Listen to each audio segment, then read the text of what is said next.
This is startling. On average, 2 people die every single day in our state from an opiate overdose, and that includes, of course, heroin. Thousands more are living with an addiction that affects their family, their friends, and their future.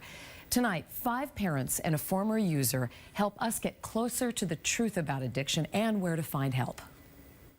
My son overdosed a couple weeks ago. It's a Thursday night in Salem. Emily's 25, heroin addict. About 70 people pack the room for the Learn to Cope meeting. I always hug him and I say, please don't make this be the very last time. How big a problem is addiction?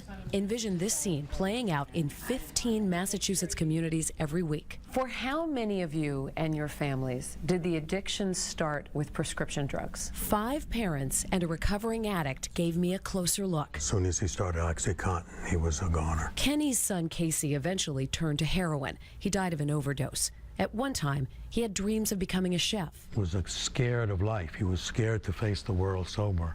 And so the easiest path was to keep getting high. Heroin also killed Paula's son. I just don't want John to be remembered as this addict. He was a wonderful, kind, funny, loving person. When we found the needles, it was just like...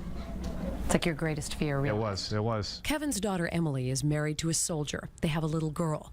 Emily is in recovery. It just started with the alcohol and then, the prescription pills like Adderall and then cocaine. Caitlin is a former addict. She's been clean for years. And then once you find heroin, it's like, or even any kind of opiate, it's like putting on a warm blanket. A blanket that they say will smother you. It's like hell. It's just like living in hell day to day. Rhonda's son Zachary's been clean for about 3 months. He wants to go to college and become an audio engineer. And Toby's son Jacob is also in recovery. The odds of them going cold turkey at home and recovering are pretty slim. They all turn to Learn to Cope after trying repeatedly to handle their child's addiction on their own. You're not going to be able to fix them.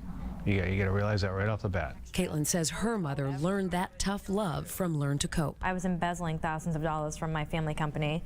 And once that was done, I was stealing from, my mom again. I was stealing from my dad. Her family finally cut her off until she got treatment. That's when I was kind of backed into a corner where I was like, I don't have a job.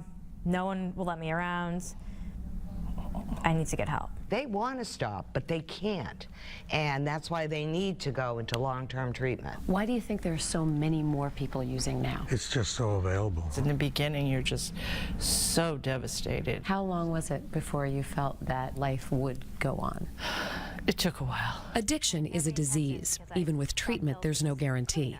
But at least there is help and hope. Will you always worry about your son? Oh, of course I will. I still wake up in the middle of the night and check on him. He's 22 years old.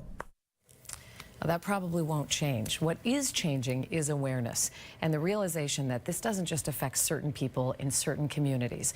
The governor calls it a public health emergency, and as a result, police, firefighters, emergency workers, they all carry Narcan. That's a drug that can instantly reverse an overdose. That's part of what we're going to be talking about tomorrow night.